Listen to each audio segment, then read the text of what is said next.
నియోజకవర్గాల పునర్విభజన వివాదాస్పదంగా మారిపోయింది. జనాభా ప్రాతిపదికన లోక్సభ సీట్లను పెంచితే తాము నష్టపోతామని ఆందోళన వ్యక్తం చేస్తున్నాయి దక్షిణాది రాష్ట్రాలు. జనాభా నియంత్రణ పాటించిన దక్షిణాది రాష్ట్రాల్లో సీట్లు తగ్గితే ఈ విషయంలో తగిన శ్రద్ధ పెట్టని ఉత్తరాది రాష్ట్రాల్లో పెరుగుతాయని అంటున్నారు.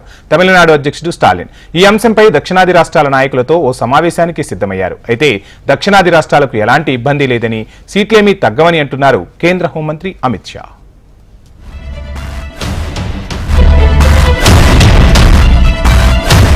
తమిళనాడులో త్రిభాషా విధానంతో రేగిన వివాదం సద్దుమనక ముందే ముఖ్యమంత్రి ఎంకే స్టాలిన్ కొత్త విధానాన్ని తెరమీదకి తీసుకొచ్చారు. 2026లో జరగనున్న లోక్సభ నియోజకవర్గాల పునర్విభజన దక్షిణాది రాష్ట్రాల మెడ మీద పునర్విభజన కత్తి వేలాడుతున్నదంటూ హెచ్చరికను జారీ చేశారు. జనాభా నియంత్రణలో ఘన విజయాలు సాధించిన దక్షిణాది రాష్ట్రాలు ప్రతిఫలంగా పెద్ద ఎత్తున లోక్సభ సీట్లను కోల్పోబోతున్నాయని ఆందోళన వ్యక్తం చేశారు. కుటుంబ నియంత్రణ కార్యక్రమాన్ని సక్రమంగా అమలు చేసి జనాభాను నియంత్రించిన తమిళనాడుకు నష్టం జరగబోతోందని స్టాలిన్ వాదన. గతంలోనూ ఇదే వ్యవహారంపై ఆయన తమిళనాడుకు చెందిన ఒక్కో జంట 16 మంది పిల్లల్ని కనాలని వ్యంగ్యంగా పిలుపునిచ్చారు. ఇదే అంశంపై బీఆర్ఎస్ వర్కింగ్ ప్రెసిడెంట్ కేటీఆర్ కూడా ఆందోళన వ్యక్తం చేశారు. జనాభా ప్రాతిపదికన నియోజకవర్గాలను పునర్విభజించాలన్న కేంద్ర ప్రభుత్వ నిర్ణయం తెలంగాణ సహా ఆంధ్రప్రదేశ్, తమిళనాడు, కర్ణాటక, కేరళలకు శాపంగా పరిణమిస్తుందన్నారు. తమిళనాడు సీఎం స్టాలిన్ సామాజిక మాధ్యమాల్లో వ్యక్తం చేసిన ఆందోళనతో తాను పూర్తిగా ఏకీభవిస్తున్నట్లుగా కేటీఆర్ ఒక ప్రకటన విడుదల చేశారు. దేశ సంక్షేమం కోసం జనాభాను విజయవంతంగా నియంత్రించిన దక్షిణాది రాష్ట్రాలను కేంద్రంలోని మోదీ ప్రభుత్వం శిక్షించాలని చూస్తోందా? దేశంలో 1951లో దక్షిణాది జనాభా వాటా 26.2% ఉండగా 2022 నాటికి అది 19.8% పడిపోయింది.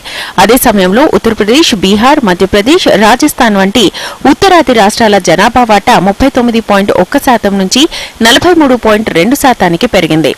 దేశ జనాభాలో తెలంగాణ జనాభా 2.8% మాత్రమే ఉన్నప్పటికీ దేశ జీడీపీలో 52.2% కంటే ఎక్కువ సహకారాన్ని అందిస్తోందని కేటీఆర్ గుర్తు చేశారు.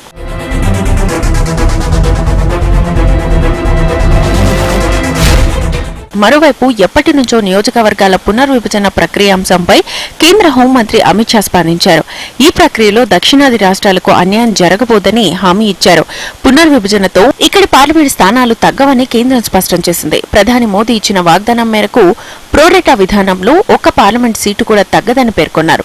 నియోజకవర్గాల పునర్విభజన విషయంలో తమిళనాడు ముఖ్యమంత్రి స్టాలిన్, ఆయన కుమారుడు ఉదయనిధి ప్రజల్లో అసత్యాలను ప్రచారం చేస్తున్నారని ఆరోపించారు. అమిత్ షా చేసిన వ్యాఖ్యలపై కర్ణాటక ముఖ్యమంత్రి సిద్దరామయ్య స్పందించారు. పునర్విభజన అంశంలో కేంద్ర మంత్రి వద్ద సరైన సమాచారం లేనట్లుగా తెలుస్తోంది. లేదంటే దక్షిణాది రాష్ట్రాలైన తెలంగాణ, తమిళనాడు, ఆంధ్రప్రదేశ్, కేరళ, కర్ణాటకకు నష్టం కలిగించాలి అనే ఉద్దేశమైనా ఉండొచ్చు. లోక్సభ స్థానాల పునర్విభజన విషయంలో దక్షిణాది రాష్ట్రాలకు ఎలాంటి అన్యాయం జరగదని ఆయన అన్నారు. కానీ దీనిపై ఎలాంటి ఖచ్చితమైన సమాచారం ఇవ్వలేదు. ఆయన మాటలు నమ్మేలా లేవు. ప్రజల్లో మరింత గందరగోళం సృష్టించేందుకు ప్రయత్నిస్తున్నట్లుగా అర్థమవుతోందని పేర్కొన్నారు. 2023 సెప్టెంబర్లో మహిళా రిజర్వేషన్ బిల్లుపై పార్లమెంట్లో చర్చ సందర్భంగా డీఎంకే నాయకురాలు కనిమొళి కూడా ఇదే అంశాన్ని ప్రస్తావించారు. తమిళనాడుకు అన్యాయం జరుగుతుందని ఆమె తెలిపారు.